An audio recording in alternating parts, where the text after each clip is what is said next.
દાહોદ જિલ્લામાં આજ રોજ અયોધ્યા ભગવાન શ્રી રામ મંદિરની પ્રાણ પ્રતિષ્ઠાની નાના મોટા શહેરોમાં ફટાકડા ફોડી ભવ્ય શોભાયાત્રાઓ કાઢવામાં આવી હતી. દાહોદ જિલ્લાના રામ ભક્તો કે છેલ્લા કેટલાય સમયથી શ્રીરામ મંદિરની પ્રાણ પ્રતિષ્ઠાની રાહ જોઈ રહ્યા હતા. ત્યારે આજ રોજ 22/1/2024ના રોજ અયોધ્યામાં રામ મંદિર પ્રાણ પ્રતિષ્ઠા કરવામાં આવતા દાહોદ જિલ્લાના નાના મોટા શહેરોમાં ડીજે સાથે રામ રથ કાઢવામાં આવ્યો હતો.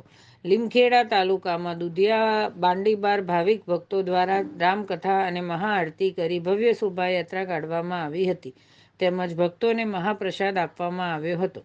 દાહોદ જિલ્લાના સમાચાર જોતા રહો અમારી i7 ન્યૂઝ ગુજરાતીમાં. રિપોર્ટર જશુભાઈ ગણાવા સાથે રિપોર્ટર ચેતનાબેન ગણાવા. નવી ખબરો જોવા માટે અમારી ચેનલને લાઈક કરો, શેર કરો અને સબસ્ક્રાઇબ કરો.